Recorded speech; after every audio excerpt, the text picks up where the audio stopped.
What's going on, guys? Welcome to In the Zone. I'm your host, Garrison Roy, and today we're going to go onto a little bit of a full-length interview, right? But before we get into that, I want you guys to be aware of the different types of segments. So they're kind of shows within the show, right? We have rants where I'll go on and discuss some hot topics or, uh, you know, anything that might be coming to mind, or maybe call out some BS that's going on in the industry and baseball, because there's a lot of that going around these days.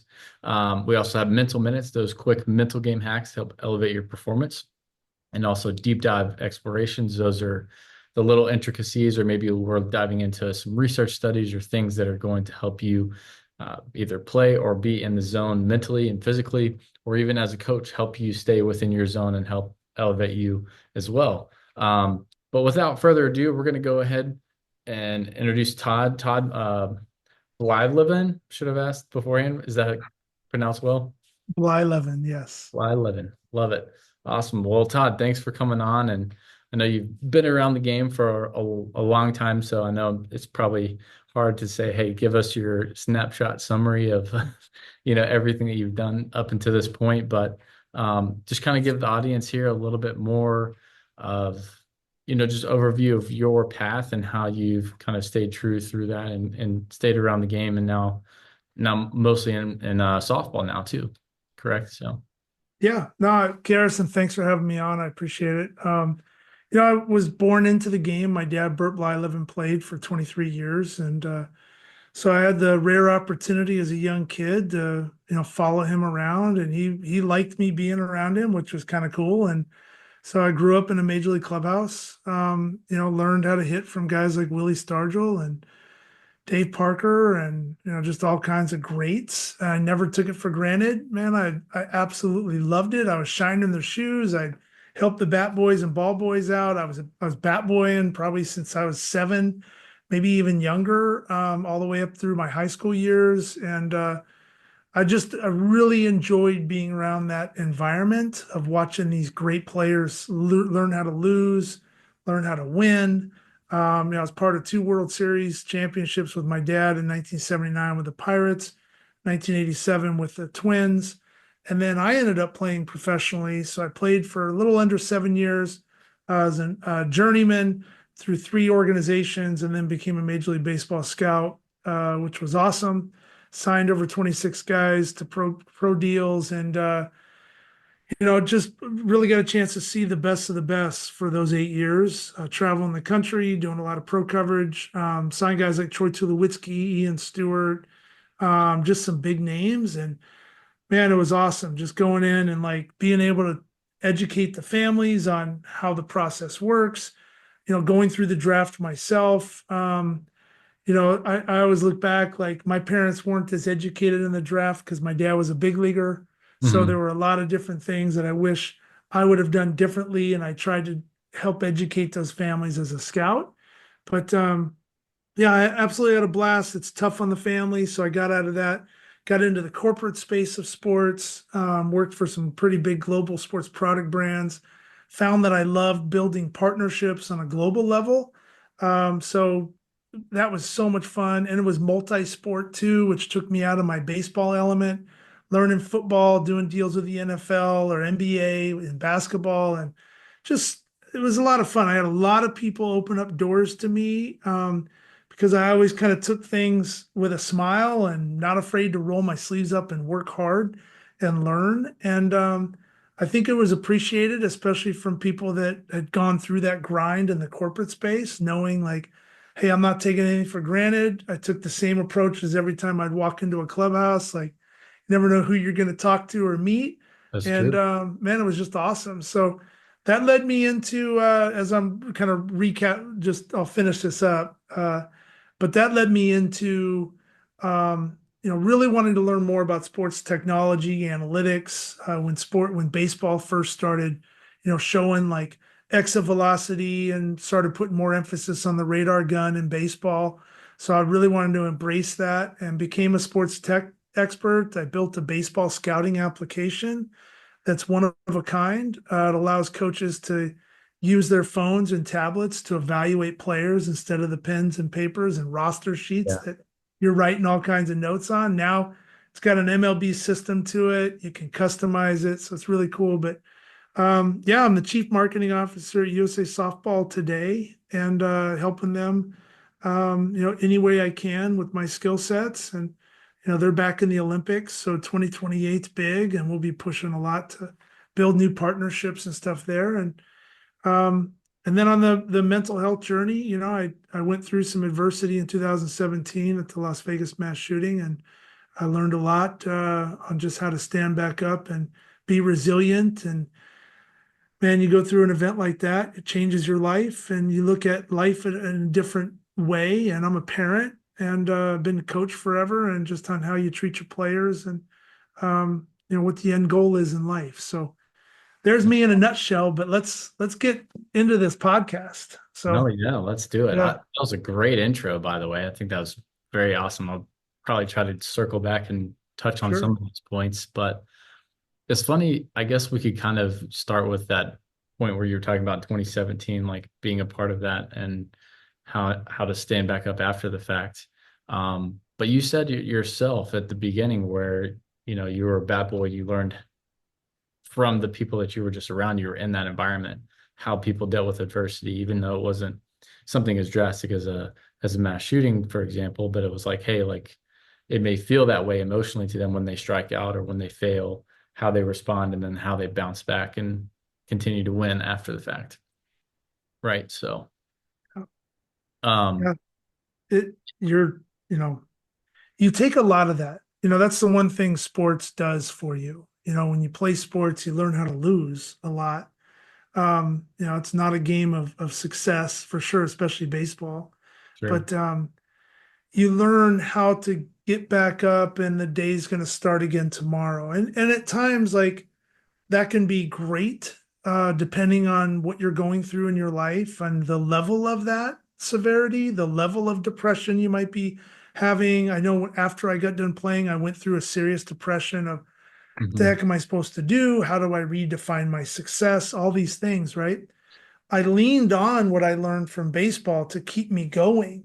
But when you go through something like super traumatic, mega traumatic, life changing, like being involved in a mass shooting, or being involved in a mass hurricane and having your whole life change forever, right? And other pieces to this, it redefines you.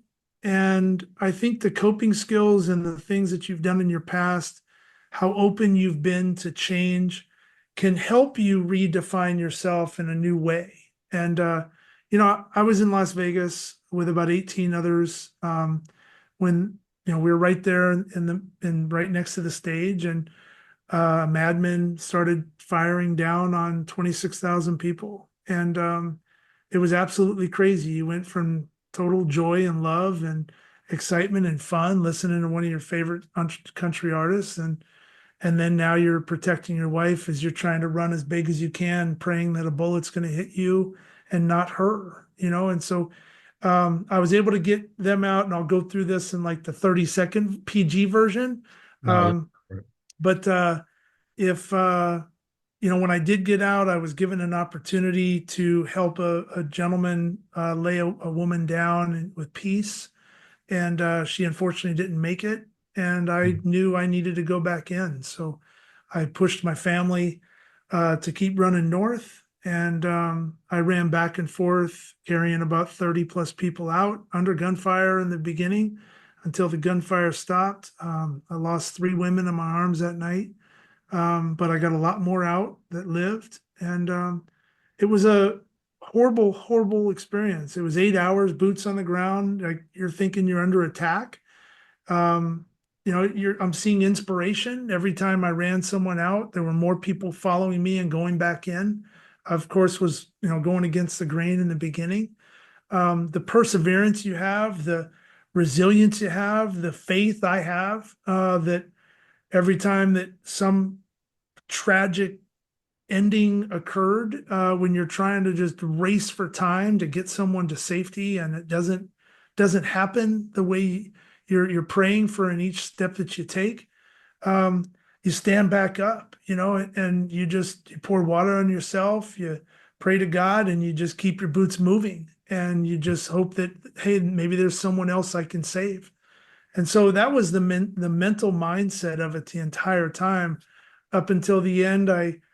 We're in this protective mode. We're ever at Tropicana, and we're told there's a gunman inside Tropicana, and police were all over the place. And found out or got called there was a man wielding a knife at the end of the hallway, and so you're running up against this guy, and you're disarming a man Mhm. with has a knife. And the whole time I'm running, I'm like, God, I wish I had a baseball or a bat in my hands, I just and throw it at him. just throw it. Let me tattoo this guy. Yeah. And but you know, it was mass adrenaline, go, go, go, this game-like mentality. I think sports provides that kind of animalistic kind of drive that you need to have in those types of situations. And I pray to God nobody that's listening to this ever has to go through that. But um, I relied on that. I leaned on that perseverance. I knew I didn't have to stop. I could push beyond my pain that I had. I ripped my shoulder out. I had reconstructive surgery. My left hip is all jacked up. I had hernias, a bad knee. Like I tore myself up in that night, lifting bodies and everything else. But at the end, two SWAT officers came over, and one put his hand on my shoulder and said, "Sir, you can stand down."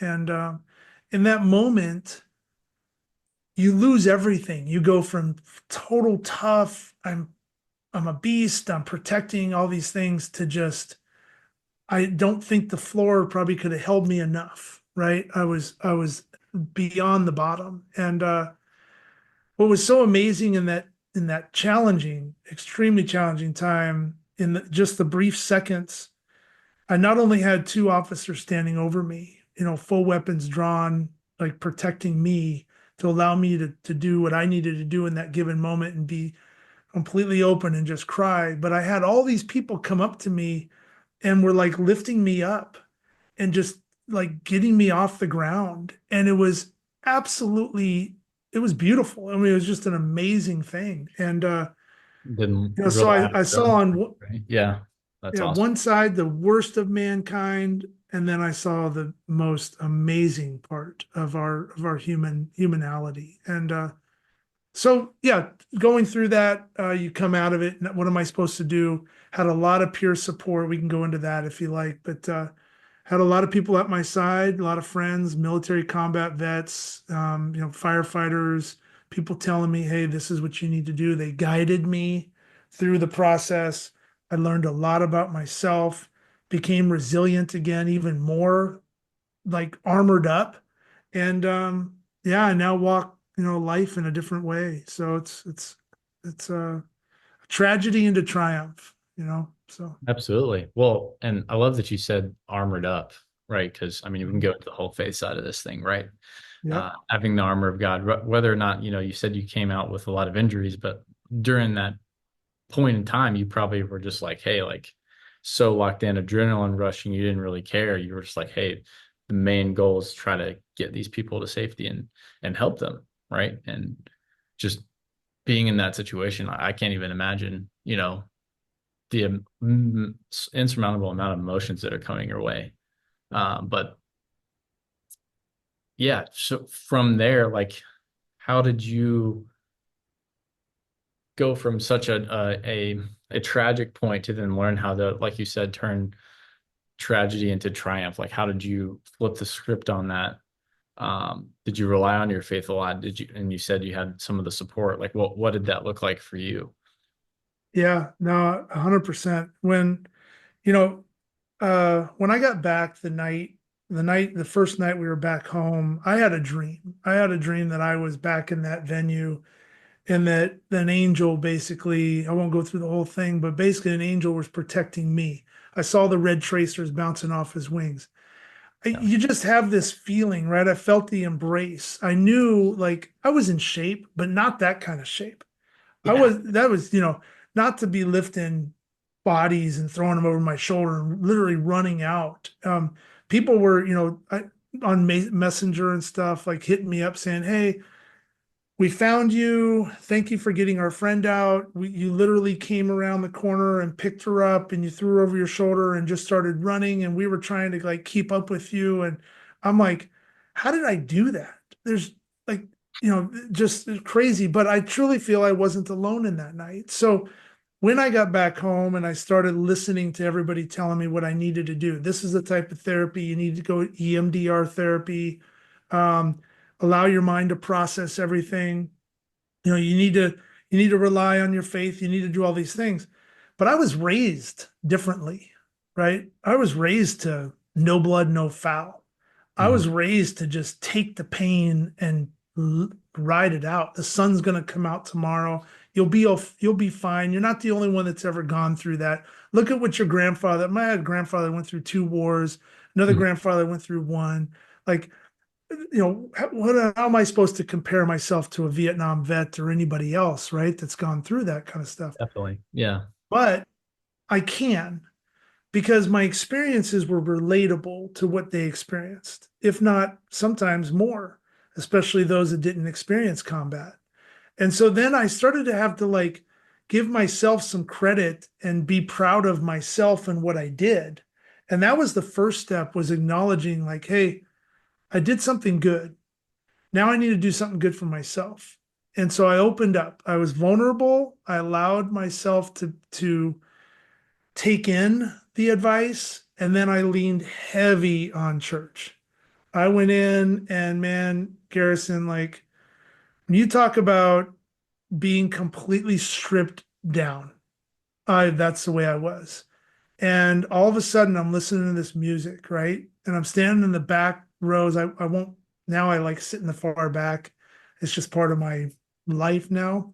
But I'm sitting there and I'm listening to this music and I'm like breaking down, right? I'm in the back corner.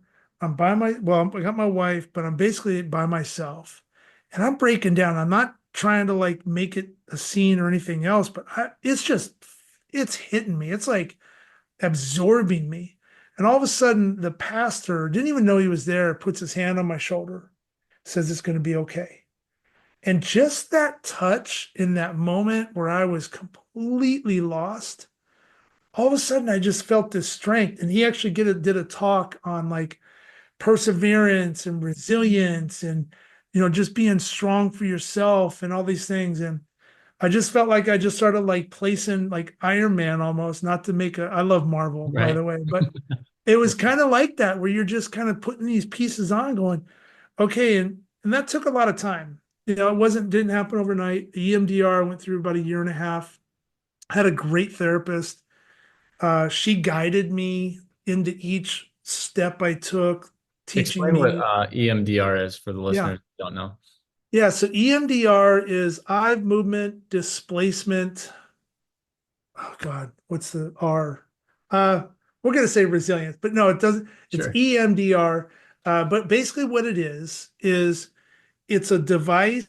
You can either do audio, visual, or physical. I did the physical where it's basically I'm holding two river rock paddles, okay, that are connected to wires that go into like a little box, like a cell phone. The therapist has control of the vibration level that these rocks are going to put out.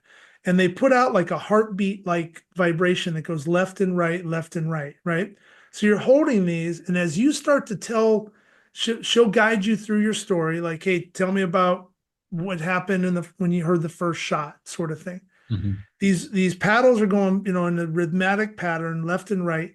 And what that does is it starts to kind of let your brain start to work from left to right. And that motion of just concentration from left to right allows the way I was described, and it makes sense to me, was this drawbridge in the back of your mind start to open up a little bit. And then this stuff that your brain basically hides, because we experience trauma. Everybody experiences trauma differently. Right.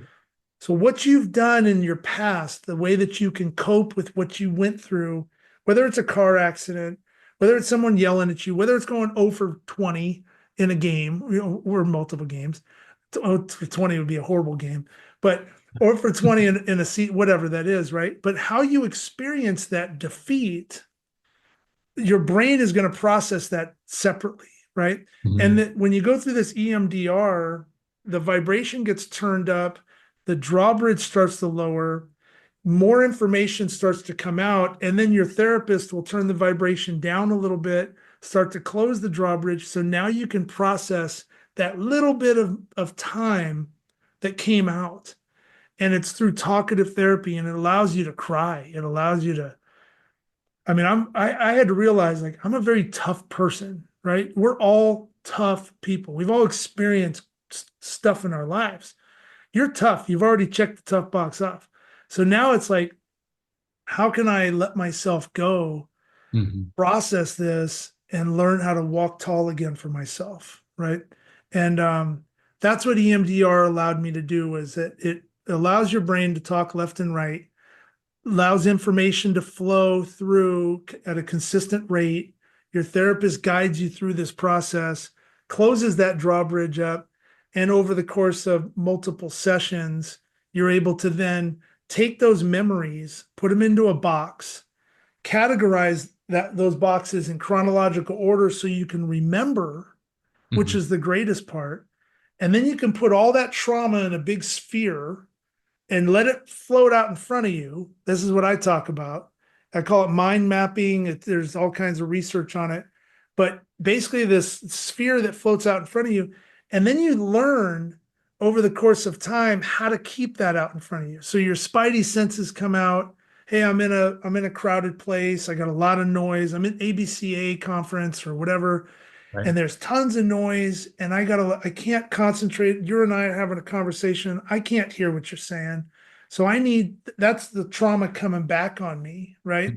The sphere Okay. is sitting by my head, maybe a little thing's coming out and kicking me in the skull, saying, "Hey, dummy, like you need to step out of here and go get me back out in front of you." So it's learning when that starts to happen, how your body reacts physically to that trauma, right? How you're emotionally reacting to that trauma coming back on you based on where you're at, the environment you're in, too much work, too much stress. How does that affect that trauma out in front of you? That's what EMDR allowed me to get to, and that talkative therapy, which is unbelievable. Because when you get that out here, I'm stronger than I've ever been in my life, right? I've got faith. I'm armored up. I know how to control the sphere of trauma that's out in front. I'm not going to put it behind me and say, you're going to get over it. And so, we're talking sports, like coaches and things like that. It's one thing to think, oh, we're going to talk about mental health, or I'm going to be empathetic to my players. Great, but also don't forget to show compassion and understand how to teach them how to live with that trauma that they have and embrace it. Because if they can embrace it, you've just created a warrior. That's the warrior side of us, Yeah. because we have no fear anymore. I know how to control that. That's the most powerful thing I think I've ever kind of learned about myself, is I have no fear anymore. There's nothing I can't walk through anymore. That's Um, so it's a powerful thing. But When you yeah, you hear that sometimes too from the military guys, they're like, "Oh, embrace the suck," right? Like, embrace this. Yeah, it's yeah, great. kind of same thing. So what? Mm. And forgive me if I'm kind of missing this here, but would you say that you never fully get rid of that trauma, but like you said, you're keeping it outside of you, so it's still there, but you're not saying like, "Oh, it's gone," or like it's never going to come back, kind of thing. Like, almost kind of in the denial, if that makes sense, right? That's not the healthiest place to be. It's more of owning it, but keeping it outside of you, knowing that, hey, like that's not who I am as a person. That's just something that happened to me. You get to a point, yeah, exactly. You get to a point where the hard work that you've put in to learn about yourself, the time you take to learn about yourself as an individual, you need that. You're going to have a lot of people coming to help you get through things. You need to take that time for you. And when you do that right, you get that trauma out in front of you, it somewhat goes into this remissive state, Hmm. right? It's kind of quiet. It's in the shadows. You don't have to see it every day. I see mine every day just because of what I went through, Sure. but it doesn't define me. It doesn't impact But me. It doesn't offset my work. I don't get irritated. But when I noticed when I get into certain situations or maybe things that I haven't really experienced since that night in 2017, through my 7 years of learning this, all of a sudden I can feel like, okay, hold on. Why am I getting this feeling of anxiety? Why is the back of my throat kind of starting to knot up and I feel like someone's sitting on me? What am I doing right now? Like, okay, maybe I need to slow down because I got three monitors up and I've got all this stuff and I'm thinking about going on this trip and okay, slow down, push it back out, so it's going to knock on your door. But for the most part, yeah, you want it to be out in front of you. Most of the time, you're not going to see it, you're not going to hear it, but it's putting the hard work in to learn when that starts to reactivate, and then what you can do to make sure you're taking care of yourself. Oh, absolutely. Well, I think this is applicable, you know, definitely in life situations. Obviously, not saying that everyone's going to go through crazy amount of trauma, but there, like you said, is going to be trauma. Um, but what are some things, or maybe some easy tools, like let's say, you know, a 14-year-old struggling at the plate or maybe struggling, you know, pitching and whatnot, right? And he has that feeling of anxiety and things like that that come up. What is a good like go to, or maybe if you were coaching them, like what would you tell them to help them kind of get over that hump or get that anxiety out in front of them? So I've done a lot of talks on this, and it's similar to, we all go through that challenge, right? So you take like a pitcher, for example, and what you're bringing up. And all of a sudden, I go ball one, and my teammates are on me a little bit. My coach is on me. I've got, maybe a grandparent in the stands now. I've got extra anxiety. I want to just do better. I go ball two. I'm not even close. I'm starting to get this antsy going. God, let's go, let's go. What am I doing? Ball three. Maybe I walk a guy. Now I got bases loaded. Now I'm pissed, right? Okay, I'm trying to think about, okay, if a ball gets hit to me, whatever, maybe I give up a base hit and I give up 2 runs. Now I'm really upset, right? But the coach isn't taking me out. Why isn't he taking me out? What's going on? And so all these things start going through your mind as a player, right? And then you start, now it's self-doubting yourself. So you give up a little bit. Now it's ball three. The best thing for you to do is take a deep breath, right? You have to control your space. You have to own your space. You have to stop the game within the game. You have to turn around. You have to pick out something in center field. I remember Ken Ravizza was one of the greatest Oh yeah. sports psychologists back. I mean, the late Kenny. He was amazing, man. Like he would have you focus on a certain area in center field and you would just escape to that. Why was that Mhm. tree planted right there? Who painted that piece of iron going up? Why is the flag flying in this direction and not that, right? And so it's just this separation. But the first part started with breathing, slowing the game down because it's going way too fast. And that's your anxiety going, I can't keep up with this. I'm going to blow. I'm going to blow. Slow it down. Take a couple deep breaths, turn around, focus on a focal point, right? Escape mentally. And then take another deep breath, relax, get back up on that rubber, and now approach it in a different way, right? And I think a lot of people can do that outside the game, outside the lines. Mhm. Practice that with your homework, practice that when your parents are talking to you, practice that with, maybe stress that comes up in your life. Take a deep breath, control your breathing, control your environment, your space, separate from it, and now refocus and come back at it a different way, right? Different strategy. It's not working the way you're doing it right now. So that would be my biggest advice to the 14-year-old that might Yeah, be struggling. To the hitters, and just go up and swing the bat, there you right? go. Let it fly. But no, yeah, sports is great. Teaches us so many good lessons.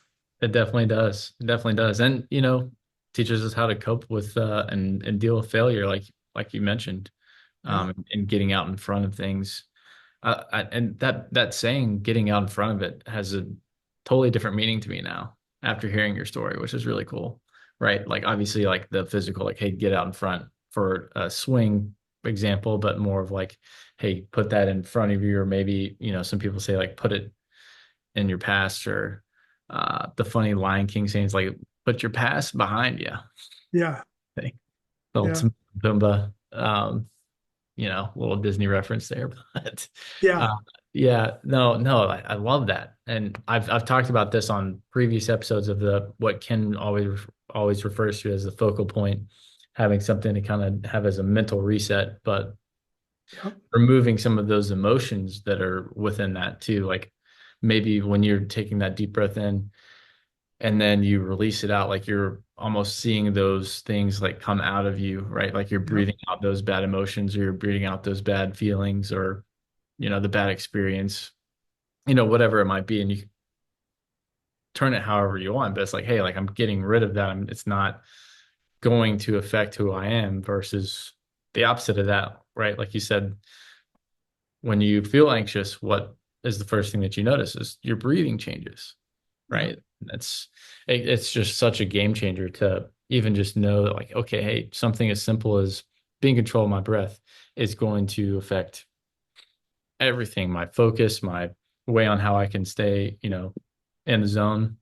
Shameless Yeah. plug that the name of the podcast. But that's really what it's all about. It's like, hey, like how can you stay in that flow state or how can you stay, you know, with yourself as long as you can, right? You, your podcast name is so awesome because it's all about staying within our zone in life, Hmm. right? And when we hop out of that zone and we elevate ourselves to get excited or whatever, it's okay if you do that, but for a short burst, right? Because you Yeah. can't sustain that. That's not who you are. Like, I want to be better. I want to be the greatest hitter ever, but I'm going to go up and I'm going to swing as hard as I can. But I've got mechanical issues in the front side. I keep flying open, or my hands are dropping. I'm a hitch swinger. So now I'm flying up and out. So I can't be in that mental side of outside my zone Hmm. if mechanically I'm not consistent, right? So That's you right. have to be consistent in every aspect of your life if you want to start elevating that climb little by little and then redefine what your zone levels are. I Sure. think that's huge because if you go too far down, then you're depressed, right? And that's when you need to be able to raise your hand and say, "Hold on, like I'm not feeling myself. I need to talk to somebody that maybe has struggled at the plate. I need to talk to somebody that struggled with, bad grades, or I need Hmm. to struggle with somebody that like just got fired or going through a relationship issue." That way you're talking to somebody that's relatable, that has a relatable experience that you can bounce ideas off of. They're going to listen more intently to you because they've been there, right? Right. And you're going to listen to them more because they look like they're having success. And even if they're not, they're still going to be able to guide you, right? And now you're in this, you're not by yourself. But when you try to elevate, like we all do, get to that higher level, if we're not ready foundationally yet, you can only sustain it for a little bit Hmm. before you crash, right? You have major default or Yeah. failure. Or So you I don't have know. the I love your podcast name. It's awesome. no, I appreciate it. Yeah. No, but yeah, it's that also might be kind of part of especially for coaches. Talked to a lot of them about this of having the just imposter syndrome in a way, right? Where they feel like they're kind of being outside of their self, or we tell it Mhm. to athletes all the time, like, hey, stay within yourself. That's staying in that zone, like you're talking about. But there's ways to level up Yeah. that zone, but don't be so far out of it to where you're trying to be something that you're not. No, yeah, I totally agree with you on that. You're like, coaches is the greatest thing, especially in today's tech world. You got a lot of technology coming at you. Do you really need to know every little metric that like Blast Motion is putting out, or Rapsodo or whatever if you're in the baseball space? Mhm. If you're a football guy and you're teaching quarterbacks and you're going to start working on velocity, do you need to know spin rate, and XYZ? Do you really need to know all that? No, you don't. Learn how velocity is going to help you train, how velocity is going to help you develop, like little bite-sized pieces so you can learn and not elevate yourself so far up where you're like, oh my God, what did I do? I'm so confused. That happens all the My time, right? analysis. Yeah, Yeah. oh, absolutely. It's I've talked to a lot of pro guys too, where they're maybe a little bit more into what I call like a cerebral part where they're looking at all of that stuff and they're like, hey, like what do I look at? Well, hey, two of these things actually matter, but you're looking at like 30 different things. Yeah, totally. Right. Yeah. Or it's like, hey, do I need to worry about my extension or all this stuff? I'm like, no, dude, you just need to focus on being relaxed and filling up the zone. Like that's Yeah. it. And if you can That's do right. that, it's going to take care of itself. Or hey, you're going to execute the next pitch. Or hey, I'm going to focus up and stay, in my zone, stay in that present moment for each pitch versus trying to think about something that's going to come up, next AB or thinking back in the past about what happened the last at bat or the last game, right? You learn That's from those, but That's a great point. I mean, even that part too, like we train, you watch today's pitchers train. We all threw like when I was playing, you try to throw as hard as you can. for I sure. mean, that's your like Alan Jaeger long toss throwing program. Throw it 300 feet, just go beast mode. And now you're hitting 94, 95. Now you're hitting those metrics, right, that you want with a lot of hard work.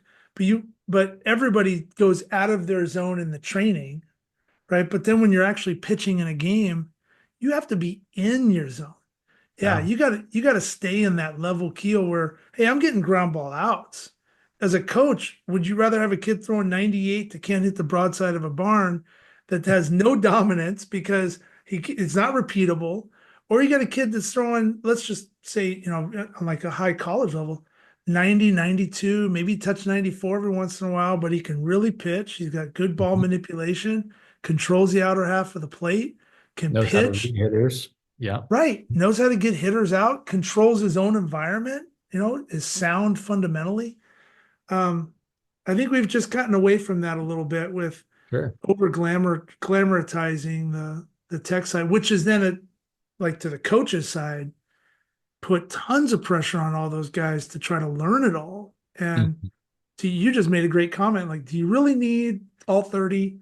Just know what those two metrics are and how they're going to impact your coachability or whatever. And yeah, it's No, crazy. absolutely. It's the pendulum's kind of swinging back a little bit more, I think. It's And then, cool. to get into the tech side of things with the strike zones and they're having the actual zone lifted up or, the comms back from the umpires back and forth. I think it's going because everyone was like, hey, I high vert or just more stuff plus. But Yeah. if they're going to be calling more balls and strikes based off of if it's in that zone, I think you're going to see a lot more cutters, a lot more sinkers with less minimal movement because they're trying to get it in that zone, right? Yep. Versus just kind of, hey, like here's my stuff, figure out Yeah. how to hit it. Yeah. That's just my prediction, or maybe already be trending that way. We'll see what happens in the postseason for this year, right? Yeah. Um, I mean, for example, like Darvish, what I watched last night, he has like 8 different pitches. Again, not recommended for every pitcher, but Right. very, very intelligent dude. And he knows how to manipulate that to best fit whoever he's facing. Yeah. Right. So kind of whether it's a coach or even, on the tech side as what you're looking at, you have to know what tools you need in order to best, you know, it's almost like a chess game. It's like, hey, I don't need to always use my knight here. Or maybe sometimes I use the bishop, or maybe I'll throw some pawns right here. Right. Like you gotta have the game within the game to know Well, how to do that. And knowing what that data is just the start. I was really lucky. My dad, he's a Hall of Famer. And Yeah. for 23 years, he got a chance to pitch at the big league level. And when I was younger, I would throw bullpens next to guys like Nolan Ryan and different people like that, you learn a lot from. But their whole mindset, Steve Carlton and all these old timers, they were like, you're never ever going to go out there with everything. That one day that you might have 90% of all your stuff, that's a gift, right? Every 5, 6 days on a rotation. The majority of the time you go out, you might have one pitch you can dominate. The other two Mhm. or three, you're mixing up. I'm just trying to get the feel, trying to throw something over. So you have to learn how to adapt and know what is working in that given day, right? Because every day is different. I could have slept on my shoulder a little differently. I had a travel day. I had a lot of homework. I got in a fight with my girl, whatever that is, right? It's all variable. So when you get out there, you just got to be able to stay in your zone, Mhm. identify what's working in that given moment, and get your outs. Or from a batter perspective, consistent approach all the time, mental warrior mentality, get up there, have a game plan, and execute, and be happy with that execution. So it's not that hard. Let's go. Baseball's not hard. Yeah. Just, Don't make it more complicated than it needs to be. I love it. yeah, yeah. Wow. I think that's a great, almost kind of like, hey, that's the best way to wrap up the whole thing. If you want to leave it at that, we could. Um, but no, yeah, Todd, do you have any other closing remarks? I know you've got so much knowledge in there. It's going to be hard to unpack in one episode, being around a lot of greats, like you said, like the Nolan Ryans, and just being around a lot of really, really good players. Um, let's say you're talking to a group of high school or college players, maybe you have seen them kind of get to that point where they're kind of getting out of their zone or they're chasing metrics. What, outside of what you've just said, what are some things that from what you've observed has helped other guys be successful at the highest level of major leagues? I would just suggest that we're all reaching for big goals. We're all reaching for lofty big goals. Understand what those are. Is it to win a state title? Is it to win a conference title? Is it to win the World Series? What are those big lofty goals? But then bring yourself down to the level ground floor. And what can you go out now and achieve today? Mm, Live in your present moment. Identify what you need to work on to get to the next level, right? So stay within your zone to keep it in your mantra, right? Live in the present moment. If you're struggling, really try to self identify why you're struggling. Is it a mechanical issue? Is it a mental issue? Is it a pregame preparation issue? Are you just not getting prepared? Are you throwing 10 pitches in the bullpen and then coming out and your first two innings stink, but by the third inning, now you're rolling? Well, you're not prepared, right? Or if you're getting in the box when you're still putting your gloves on and you're ready to now hit and you're striking out or you're watching the first two fastballs go by and you know that your parents are up there going, "Oh my God, swing the bat," or your coaches, right? Understand your present moment, identify your weak areas, strengthen your stronger ones, but try to get that up to a level where you're playing average for yourself. That's mhm, where I think you start to feel that self-fulfillment, right? And then from there, you can now say, okay, where do I stack in on the lofty goals? Where does my game apply? How can I help? How can I be a good servant to my teammates? How can I be a good leader to my teammates? How can I do better in school? What do I need to do to be a good person in community? Um, and then take care of yourself. Because if you're not fully happy with yourself, right, you're never really going to be fully happy on the baseball field mm. or I love football that. field Yeah. or anywhere else. So yeah, I just think controlling the present moment, breathe, do everything we were talking about. If you are experiencing trauma or anxiety or depression, if you're just sad in life, man, don't be afraid to raise your hand. Don't Mhm. be afraid to ask a counselor. Don't be afraid to talk to your parents. Don't be afraid to talk to your friends. They're probably going through the same thing. When you start sparking conversation about real life stuff that hits you in the heart, people resonate with that and they go, man, I know I felt that way the same. I felt that way last year and this is what I did. All of a sudden, like now you learn something new about your best friend or your neighbor or whatever, right? About your parents. So, um, yeah, that'd be my biggest advice is just own your present moment. I love it. Love it. Well, and then Yeah. one last question for you, Todd. What was a time in your playing career, or maybe even outside of your playing career, where you can always kind of refer back to and be like, yeah, at that point in time, I was like in the zone, no questions asked. I was like totally locked in, and maybe you were throwing a really good game, or you had really good, you know, maybe it was a speaking session that you had before that you were just like, hey, I'm hitting all these and doing all this. What was it? What is your most prominent time of you being in the zone? I think, it's a sports moment. I was in Boise, Idaho, pitching for the Boise Hawks as A ball for the Angels. Okay. and I think I struck out like 16, and it was just pure dominance. I was like, everything I was doing, from the mechanics to the release to my arm angle, the velocity, the feel for my breaking ball, it was like wiffle ball. Nobody was touching it. It was the most fun I'd ever had on the mound. And it's just that sports moment. So you kind of grab on to like, how do I get to that point? Well, it took a Replicate. lot of hard work, right? Yeah, But I was definitely in my zone in that moment, which was a lot of fun. So that's so cool. yeah. Awesome. Well, Todd, obviously I'll put all these in the show notes, but where can people find you, get in touch with you?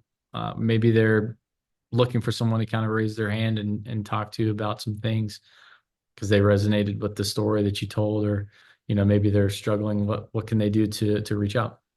Yeah, so I have a website, toddblyleven.com.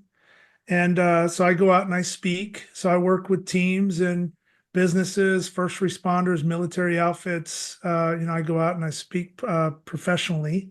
So you can learn more about that there. I do have a podcast too that I share stories of strength and resilience, and a trauma guide that has some pretty cool stuff in it. It's about 12 pages, but walks you through on how to learn more about your resiliency and how to help others and serve others. So, but toddblyleven.com is the best way to get a hold of me. You can contact me through that website. And then the Scout Hub is my sports site that we built a program helping athletes promote your game in terms of like player profile pages.